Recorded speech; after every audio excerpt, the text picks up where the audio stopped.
Está a punto de elevarse una torre de fuego. Y cuando una máquina del tamaño de un edificio se arranca del suelo entre humo y trueno, uno entiende algo inquietante: el cohete moderno no nació de repente. Fue creciendo, despacio, a través de siglos de error, accidente y obsesión. La línea que lleva hasta una nave como Starship empieza mucho antes de los hangares brillantes y los trajes blancos. Empieza en manos temblorosas, sobre polvo negro, en una mesa de piedra iluminada por lámparas de aceite. Piense en eso por un momento. Un alquimista del antiguo China mezcla azufre, salitre, carbón y ceniza. No busca una guerra. Busca oro. Busca juventud. Busca engañar al tiempo. Pero en lugar de una pócima milagrosa, obtiene algo mucho más peligroso. Una pólvora negra. Una sustancia viva, hambrienta de aire, que estalla con una violencia nueva. Nadie lo sabe todavía, pero ahí está el primer latido de la historia espacial. Y ese latido no surgió como una obra limpia. Surgió como un accidente. En el siglo IX, aquellos experimentadores chinos descubrieron que la mezcla no servía para vencer la vejez. Servía para empujar. Para arrojar. Para hacer salir algo despedido hacia adelante con furia. Eso fue lo verdaderamente importante. Porque una fuerza que empuja en una dirección siempre deja una huella en la dirección contraria. Y esa simple idea, tan vieja como el mundo, acabaría llevando al hombre más lejos de lo que jamás imaginó. Mire con atención esta escena. Una varilla de bambú. Un extremo cerrado. El otro abierto, escupiendo gases ardientes. Cuando se prende, el tubo tiembla, silba y se lanza como un animal herido. Es torpe. Se desvía. A veces gira sobre sí mismo. Pero vuela. Y en ese vuelo está escondido el principio de todo lo que vendría después. No era todavía una nave. Era una promesa. Una promesa peligrosa. Con el tiempo, durante la dinastía Song, esa pólvora dejó de ser curiosidad de laboratorio y se convirtió en arma. Los chinos la llamaron flechas de fuego. Imagine una lluvia de varas de bambú cruzando la noche, dejando estelas breves y rojas sobre un cielo oscuro. No eran precisas. No eran elegantes. Pero llegaban más lejos que un arco normal. Más lejos. Ese detalle cambió la historia. Lo más asombroso es que ya estaban rozando una verdad enorme sin nombrarla. Cuando sellaron un extremo del tubo y dejaron libre el otro, la presión dejó de escapar por todos lados. Entonces el fuego, encerrado, empujó hacia afuera con más fuerza. Así nació la verdadera tozudez del cohete. El gas salía disparado y el tubo avanzaba en sentido contrario. La naturaleza acababa de revelar una de sus reglas más firmes. Todavía no había control. Todavía no había elegancia. Pero había impulso. Y para entender por qué eso importa, imagine un tubo de bambú reventando en la noche, sostenido por una mano que apenas se atreve a soltarlo. La llama muerde, la madera cruje, y el artefacto sale disparado sin preguntar a nadie hacia dónde va. Esa es la primera gran verdad de los cohetes: pueden levantarse antes de poder obedecer. Pueden huir antes de saber volver. Durante siglos, eso fue casi todo. Una chispa, un tubo, una trayectoria salvaje. Hasta que llegó una idea mucho más ambiciosa. Y también más extraña. Bajo la dinastía Ming, entre los siglos XIV y XVII, los artesanos chinos llevaron aquel principio a una forma que ya parece sacada de un sueño militar. Lo llamaron dragón de fuego que corre sobre el agua. Póngalo en su mente como si lo viera sobre una mesa de madera, un gran cuerpo de bambú, una cabeza de dragón tallada en la punta, y varios pequeños motores colocados a los costados. No era solo un cohete. Era una criatura mecánica. Ese es el punto en que la historia da un salto inquietante. Porque ya no se trata de lanzar algo y rezar. Se trata de dividir el empuje en etapas. Primero arde una sección. Luego otra.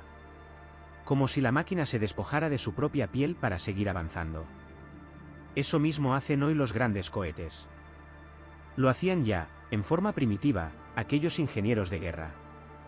Y el dragón podía arrojar flechas desde la boca al final del recorrido, como si escupiera su último aliento sobre el enemigo.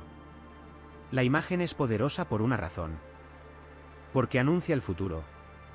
No era perfecto. Ni siquiera cerca. La pólvora tenía límites brutales.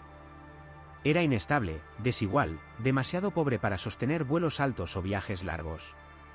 Pero el esqueleto de la idea ya estaba allí. Y eso nos lleva a una pregunta mucho más profunda: si el principio era correcto, ¿por qué tardó tantos siglos en volver a despertar? Aquí aparece un hombre solitario en otro tiempo. Un maestro de escuela ruso, Konstantin Tsiolkovsky. Escuche ese nombre una sola vez, porque su papel fue decisivo. En 1903, este hombre hizo algo que parecía seco sobre el papel y enorme en la realidad. Demostró que, para salir de la Tierra, hacía falta otro tipo de cohete. Uno con combustible líquido. Uno más rápido. Más limpio. Más potente. Su razonamiento abrió la puerta a la era moderna.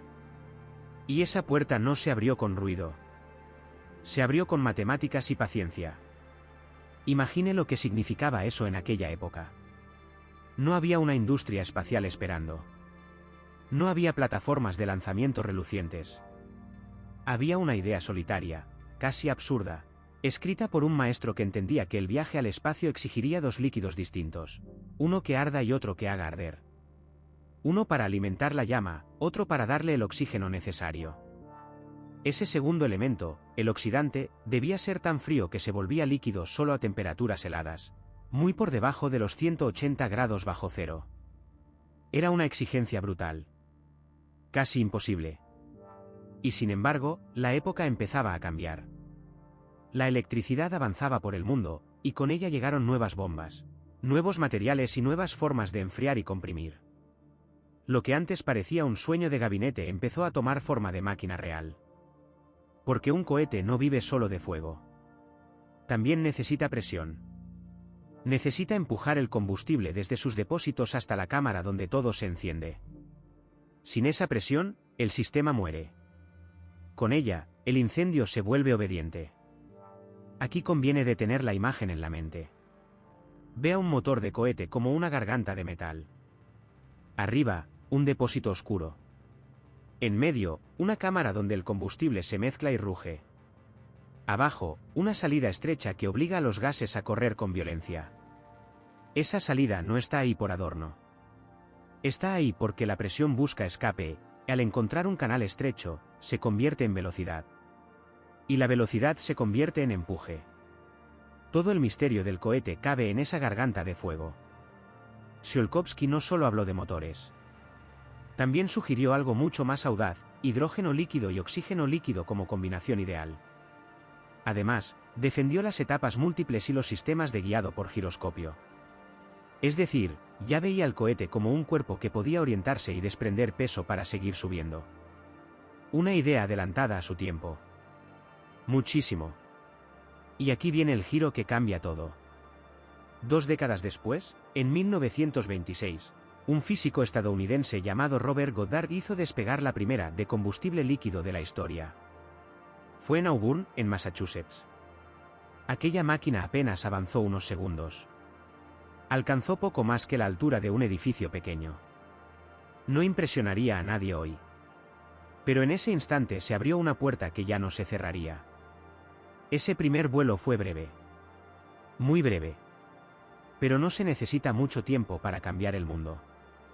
A veces basta con 2 segundos y medio. Goddard siguió trabajando con una obsesión casi silenciosa. Y lo que descubrió en el camino fue tan importante como el vuelo mismo. Ideó el enfriamiento regenerativo, una forma de hacer circular combustible por las paredes del motor para que el metal no se derritiera. Piense en eso, el propio combustible ayudando a salvar la máquina que lo quema.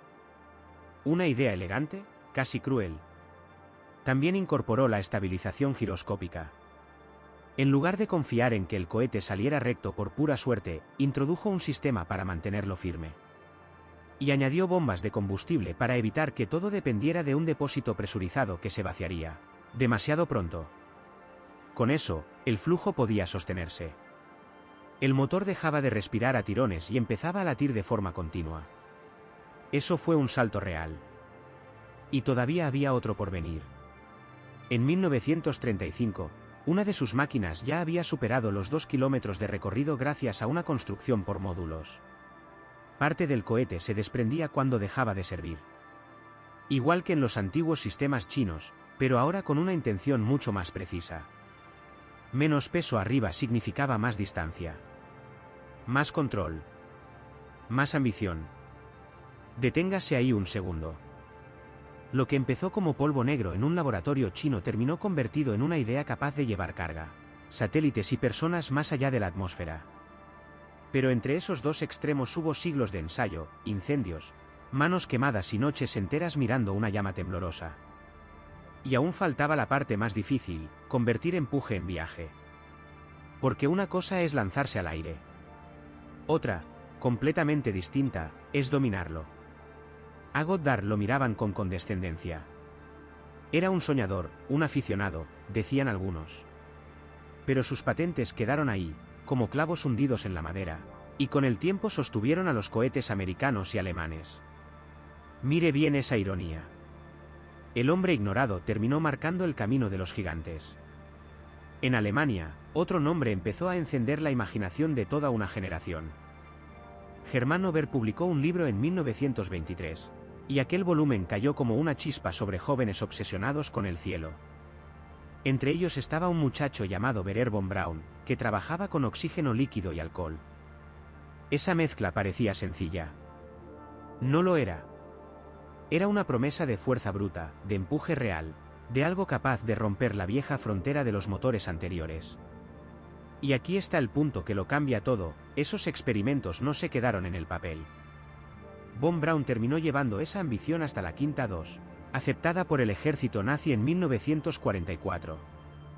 Fue el primer misil balístico de gran alcance. Imagine una máquina de guerra que no caía como una bomba común, sino que cruzaba el cielo como una flecha invisible. Eso fue la Quinta II. Su motor quemaba oxígeno líquido criogénico y etanol casi puro. La mezcla producía un empuje de 25 toneladas. Suficiente para llevar la nave a velocidades que superaban 5 veces la del sonido. 5 veces. Piense en ese golpe de aire, en ese rugido que no se oye solo con los oídos, sino con el pecho entero. La velocidad convertía al cohete en una amenaza casi imposible de detener. Pero la verdadera maravilla estaba escondida en su interior. Von Braun incorporó una idea que parecía menor y resultó decisiva: la refrigeración por película. En vez de dejar que la cámara de combustión se tragara su propio fuego, inyectaba etanol por agujeros diminutos en las paredes. Ese líquido formaba una capa protectora sobre el metal. Una barrera invisible. Sin ella, el motor se habría abierto como una lata al rojo vivo. Y todavía había más. La Quinta II usaba 18 inyectores separados para mezclar con precisión el combustible y el oxígeno. No era un chorro caótico. Era una coreografía de fuego. Cada corriente debía llegar en el instante justo. Si una parte fallaba, toda la combustión se volvía inestable. Y un motor inestable, en un cohete así, se convierte en una sentencia de muerte. La clave de la potencia también estaba en otra pieza: el generador de gas. Von Braun tomó una pequeña porción del combustible, la encendió en una cámara minúscula y aprovechó esos gases para mover una turbina. Esa turbina alimentaba las bombas de combustible. Gracias a eso, la Quinta II podía enviar enormes cantidades de propulsor al motor a una velocidad brutal. Era una solución elegante y peligrosa al mismo tiempo. Un pequeño incendio para sostener uno mayor. Y aún así, todo eso solo funcionaba durante unos 68 segundos. Parece poco. No lo era. En menos de 1,5 minutos, la Quinta II podía subir más de 200 kilómetros. Llegaba tan alto que cruzaba la frontera del espacio. Fue el primer objeto fabricado por el ser humano que alcanzó esa región oscura y silenciosa. Piénselo despacio. Un arma nacida para matar terminó abriendo la puerta del cosmos. Pero el precio era absurdo.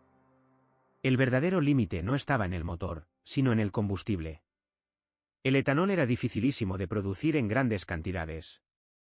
Para alimentar un solo lanzamiento, los alemanes tenían que convertir alrededor de 30 toneladas de patatas en alcohol. 30 toneladas de comida transformadas en fuego. Ese detalle dice mucho más que cualquier discurso. La guerra también se medía en cosechas quemadas. Después de la Segunda Guerra Mundial, las piezas capturadas de la tecnología nazi se repartieron como botín entre potencias rivales. Los planos, las máquinas, los componentes, todo eso viajó de un lado a otro del mundo. Y con ese botín comenzó una nueva carrera. No era solo por prestigio. Era por el cielo. Era por el futuro. Era por quién iba a dominar la siguiente frontera. En la Unión Soviética, los ingenieros tomaron el diseño de la Quinta II y lo desmontaron hasta el último tornillo. Ese trabajo de reconstrucción dio forma a la R-7, pensada primero como misil intercontinental. Pero la historia le reservaba otra tarea. Reorientada y afinada, esa misma máquina acabaría llevando el primer satélite de la Tierra y luego al primer hombre al espacio. Así cambió de sentido una arma nacida para la guerra. Lo que iba a caer sobre ciudades terminó empujando a la humanidad fuera de su planeta.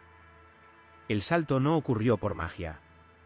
Ocurrió por ingeniería dura, áspera, casi obstinada. El ingeniero soviético Valentín Glushko diseñó motores nuevos para la R-7. Los aceleradores laterales llevaban el RD-107, y el cuerpo central funcionaba con el RD-108. Cada bloque tenía su papel, como si todo el cohete fuera una bestia de varias espaldas, todas empujando en la misma dirección. La gran decisión fue cambiar el alcohol por queroseno. Y eso lo simplificó todo. El queroseno era mucho más fácil de producir en grandes cantidades. Mucho más. Para un país que necesitaba lanzar cohetes una y otra vez, esa diferencia era enorme. Ya no hacía falta destrozar cosechas para obtener combustible. Bastaba con refinar un líquido más práctico, más abundante, más apto para la escala industrial que exigía la carrera espacial. Ahora imagine la escena. Un motor gigante latiendo en una plataforma de pruebas. El metal vibra. El aire tiembla. Y dentro de ese monstruo, Glushko buscaba más potencia sin destruir la máquina. Si aumentaba demasiado el tamaño de una sola cámara de combustión, el fuego podía volverse indómito. La inestabilidad era el enemigo oculto. Un motor grande no solo quema más. También puede desobedecer con más violencia. Por eso dividió la gran cámara en 4 cámaras más pequeñas. Cada una tenía su propio pequeño escape. Juntas daban una potencia enorme, pero con más control. Era una forma de encerrar el incendio en compartimentos, como si se obligara a un vendaval a pasar por varias puertas estrechas. El resultado fue una combinación rara, fuerza y disciplina. Mucha fuerza. Y algo más de calma dentro del caos. También añadió pequeños motores de orientación, montados en los costados, capaces de moverse y dirigir el empuje. Imagine 4 manos invisibles corrigiendo la trayectoria de una flecha gigantesca mientras sube a toda velocidad. Sin ese detalle, el cohete habría sido solo una columna de fuego sin rumbo. Con él, la máquina podía obedecer. Y el sistema de generador de gas también siguió presente. Un pequeño porcentaje del combustible se apartaba para mover las bombas. Se perdía una parte de la energía total, sí, pero el sistema ganaba fiabilidad. En cohetería, eso puede valer más que la perfección. Porque un motor perfecto en la mesa no sirve de nada si falla en el despegue. Mientras tanto, en Estados Unidos, la nueva NASA no lograba igualar la capacidad soviética. Sus cohetes de la época eran más modestos, más débiles, más frágiles. En el fondo seguían siendo parientes lejanos de la Quinta II. No habían dado ese salto decisivo que Glushko sí consiguió. Y en una carrera así, quedarse un paso atrás es casi quedar fuera. La respuesta americana fue tan política como técnica. Sacaron del retiro a Von Braun y a su viejo equipo. Los hombres que habían trabajado para una guerra fueron puestos a construir otra clase de monstruo. Esta vez, no debía golpear una ciudad. Debía llevar hombres a la Luna. Ahí nació el Saturno V. Y con él, el motor F-1. Era una bestia sin precedentes. Hasta hoy sigue siendo el motor cohete de una sola tobera más grande y poderoso que se haya lanzado al espacio. Una sola boca de fuego. Una sola garganta para una energía descomunal. Von Braun no quiso seguir el camino de Glushko. Apostó por una única cámara gigantesca, con una tobera tan ancha que un jeep cabría dentro. Imagine ese tamaño. No como cifra, sino como presencia. Luego unió 5 de esos motores para las primeras pruebas de la gran lanzadera lunar. 5 corazones de fuego, rugiendo a la vez. Pero el F-1 tenía un enemigo feroz, las vibraciones de combustión. El fuego no siempre arde limpio. A veces oscila. Empuja. Golpea las paredes. Las sacude como si dentro hubiera un animal atrapado. Y cuando eso pasa en una tobera enorme, el metal empieza a sufrir. Era como un cantante capaz de romper un vaso con la voz, pero aquí el vaso era acero y el canto era un infierno líquido. Las ondas de presión se acumulaban, rebotaban, crecían. El motor podía deshacerse desde dentro. Ese era el gran problema. No la falta de potencia.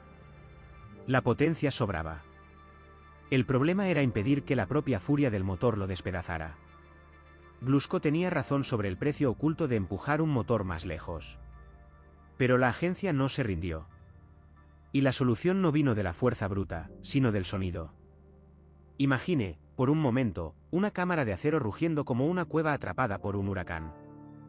Dentro de ese infierno, los ingenieros colocaron tabiques y resonadores, piezas afinadas con una precisión casi musical. No estaban construyendo solo un motor. Estaban domando una explosión. El F-1 convirtió un caos de fuego en un empuje limpio, como si un violín enorme obligara al trueno a cantar en una sola nota. Esa idea cambió la carrera hacia la Luna. Y, sin embargo, hubo otra pieza aún más discreta, casi escondida a la vista. El J-2. Este motor no tenía la brutalidad del F-1. No hacía temblar la Tierra como un martillo de guerra. Su virtud era otra, la paciencia. Funcionaba con hidrógeno líquido y oxígeno líquido, una mezcla criogénica que alguien ya había imaginado décadas antes, cuando casi nadie la tomaba en serio. Era un combustible frío como la tumba, pero extraordinariamente limpio y eficiente. Piense en la diferencia entre un animal de asalto y un corredor de fondo. El F-1 golpeaba al despegue. El J-2 sostenía el viaje cuando la nave ya había dejado atrás el aire. Después de atravesar la atmósfera, esas etapas superiores podían seguir empujando con una economía admirable, llevando el vehículo desde la órbita terrestre hasta la vecindad de la Luna. Ahí estaba el secreto. No bastaba con salir. Había que llegar con aliento. Y llegó. La gran nave cumplió su misión lunar, pero su vida fue breve. Para principios de los años 70, el F-1 ya había sido retirado. No hubo otro igual. Ese coloso quedó como una reliquia de una época en la que Estados Unidos estaba dispuesto a quemar el cielo entero para alcanzar otro mundo. Pero el verdadero legado del J-2 no terminó allí. Sobrevivió en una criatura mucho más compleja, el transbordador. Y aquí todo se volvió más difícil. Porque lanzar un cohete clásico es una cosa. Lanzar un avión espacial es otra muy distinta. Mire la diferencia. Un cohete como el gran lanzador soviético o la vieja nave lunar empieza su vida con monstruosos impulsores y, luego se desprende de ellos. Lo que realmente entra en el espacio es relativamente pequeño. En cambio, el transbordador era, en esencia, un gran avión alado que debía subir recto hacia el cielo, soportar el castigo del ascenso y además regresar vivo. Eso obligaba a la agencia a pedirle al motor dos virtudes casi opuestas, brutalidad y disciplina. Mucha fuerza. Y también mucha fineza. A ambos lados del sistema iban dos cohetes de combustible sólido.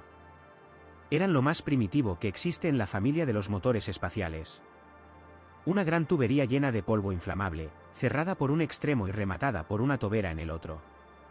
Se enciende y arde hasta el final. Sin elegancia. Sin segundas oportunidades.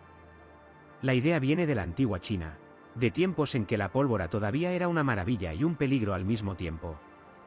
Y aún así, esos bloques toscos eran solo el empujón inicial. Dentro del orbitador trabajaba algo mucho más refinado, el RS-25. Ese motor abrió la etapa posterior al viejo mundo de Von Braun en la NASA. Durante décadas, sería el caballo de batalla de los vuelos tripulados estadounidenses. Un motor pensado no para un único golpe glorioso, sino para sobrevivir, volver y salir otra vez. Eso exigía resolver problemas que un cohete normal jamás enfrenta. Póngase en la cabina mentalmente. Está despegando desde el nivel del mar, con aire denso golpeando la nave. Minutos después, ya está en el vacío. Un mismo motor debía funcionar en ambos extremos. Debía poder reducir o aumentar potencia. Debía empujar un avión espacial que no cae en línea recta, sino que asciende como un pájaro enorme, pesado, vivo. No se puede llevar a ese monstruo a fondo desde el primer segundo. Hay que dosificarlo. Y había algo más delicado todavía, la reutilización. Por primera vez, se pedía motores espaciales que no fueran desechables. Lo normal era dejar que los cohetes cayeran al océano, al desierto o al olvido. Pero el transbordador regresaba. Sus motores tenían que soportar vuelos repetidos sin una limpieza brutal después de cada misión. Tenían que volver a casa sin convertirse en chatarra. Ahí es donde el hidrógeno mostró su verdadera ventaja. El queroseno deja hollín. Suciedad negra. Restos que se pegan a las tripas del motor. Para una pieza que va a morir en el mar, eso importa poco. Para una pieza reutilizable, es un problema enorme. El hidrógeno, en cambio, arde limpio. Su rastro final es vapor de agua. Nada más. Una exhalación blanca. Limpia. Y ese detalle cambió todo. El RS-25 también introdujo una idea elegante, el ciclo cerrado. Piense en un motor como una pequeña fábrica de energía. En diseños más antiguos, una parte de los gases se usaba para mover la turbina de las bombas y luego se expulsaba fuera. Era simple. Era práctico. Pero se perdía energía preciosa. En el RS-25, esa energía se encerró en el sistema. Nada se desperdicia. Todo vuelve a trabajar. El resultado fue un motor más eficiente, con más presión interna y mejor relación entre empuje y peso. Y eso permitió una hazaña de ingeniería muy concreta, meter 3 motores enormes en la cola del orbitador. 3. En un espacio sorprendentemente reducido. Acompáñelo con la imaginación. Vea esa popa metálica, llena de tuberías, juntas, escudos térmicos y articulaciones. Todo apretado. Todo vivo. Porque todavía faltaba otro truco. Cada motor podía inclinarse por separado mediante un sistema hidráulico. Eso significa que la nave no dependía solo del empuje bruto. También podía corregir su rumbo mientras subía. Era como darle a un gigante la capacidad de mover la muñeca con delicadeza. Un error en un ascenso así y todo termina mal. Un pequeño cambio en el ángulo, en cambio, mantiene la nave estable y en control. Durante años, casi nadie encontró una mejora clara por encima de lo que ese motor ya hacía. Y entonces apareció otra ambición desmedida. Mucho más lejos de la Luna. Mucho más lejos de la órbita baja. La siguiente apuesta no era construir un motor para ir y volver de la estación. Era construir uno para soñar con Marte. Ahí entró SpaceX con el Raptor, un motor que tenía que ser extraordinario para sostener la visión de una nave gigantesca.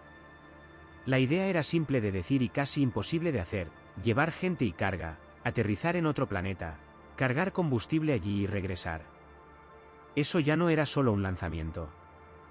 Era un ciclo completo de supervivencia. Una ida y vuelta entre mundos. Y para una misión así, el motor no podía fallar ni una sola vez. Debía soportar el despegue, el vacío, la entrada, el aterrizaje y el encendido de nuevo. En la práctica, eso obliga a replantearlo todo. No basta con empujar fuerte.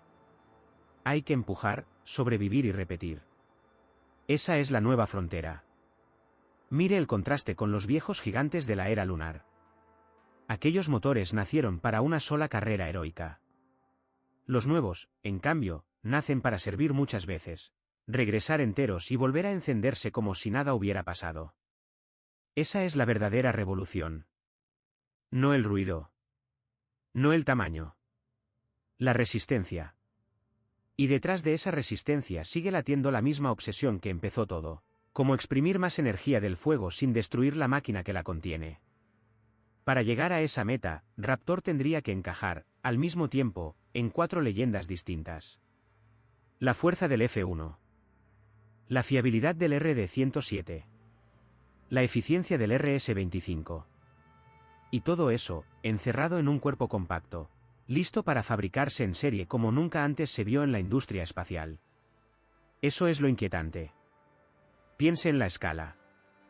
La NASA construyó solo 5 naves operativas del transbordador, y cada una llevaba 3 motores. SpaceX, en cambio, sueña con fabricar 1000 Starship, cada una con 9 motores, y además cientos de cohetes Super Heavy, con 33 motores en cada uno. No estamos hablando de una pieza de museo. Hablamos de una máquina pensada para repetirse una y otra vez. Sin descanso. Y ahí aparece la verdadera jugada de SpaceX. Los ingenieros llevaron al Raptor a una forma de combustión en ciclo completo, más cerrada, más agresiva, más difícil de dominar. Como en el transbordador, parte del gas mueve las turbobombas. Pero aquí hay 2 caminos separados, uno empuja el combustible, el otro empuja el oxígeno. 2 corrientes. 2 martillos. Y eso le permite exprimir una presión en la cámara mucho mayor que antes. Mucho mayor. Para imaginarlo, no piense en una máquina cualquiera. Imagine una pared invisible apretando el fuego desde todos lados. El F-1 trabajaba con cerca de 100 bares. Eso ya era una barbaridad. El RS-25 subió por encima de los 200. Y el Raptor 2 pasó de los 300. Una cifra que se parece más a la presión de miles de metros bajo el mar que a algo que deba arder dentro de un motor. Es una bestia encerrada en metal. Pero la presión no lo era todo. También cambió el combustible. Y ese cambio lo cambió todo. SpaceX dejó atrás el hidrógeno. No porque fuera débil, sino porque era un infierno logístico. No existe en la naturaleza como algo limpio y listo para usar. Siempre está agarrado a otro elemento, sobre todo al agua, y separarlo cuesta una fortuna en energía. El metano, en cambio, tiene una ventaja brutal. Un átomo de carbono, 4 de hidrógeno. Che4. Una estructura simple, cercana al hidrógeno puro, pero mucho más manejable. Y además está ahí abajo, bajo nuestros pies, en forma de gas natural. Cada día, millones de personas cocinan y calientan sus casas con él. Nadie piensa en cohetes cuando enciende una cocina. Pero ese mismo gas, enfriado hasta volverse líquido, se convierte en un combustible feroz. Denso. Limpio. Y, sobre todo, reutilizable en una máquina que quiere volar muchas veces. Ese detalle no es menor. Es el corazón de toda la apuesta. Y aquí conviene detenerse un momento. Mire esta idea con calma. El futuro de un cohete de 100 metros depende, en parte, del gas que sale de una cocina. Suena absurdo. Pero es real. Todavía hay algo más extraño. El metano no solo sirve en la Tierra. También puede producirse en Marte. La atmósfera marciana ofrece carbono. La superficie guarda agua congelada. Junte esas 2 cosas, y el resultado puede convertirse en combustible y oxígeno. Eso significa que un vehículo podría no llevar todo desde casa. Podría fabricar parte del regreso allí arriba. Esa es la diferencia entre un viaje y una presencia. Y entonces todo encaja con una claridad casi brutal.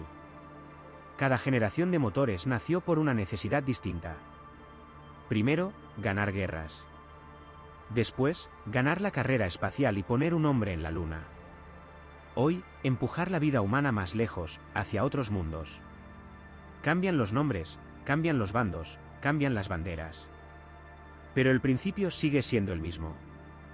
Todavía encendemos fuego para avanzar. Eso es lo primitivo de todo esto. La humanidad construye turbobombas, cámaras de combustión y aleaciones imposibles. Pero, en el fondo, sigue haciendo lo mismo que un hombre frente a una hoguera. Alimentar la llama. Domarla. Obligarla a empujar un paso más allá.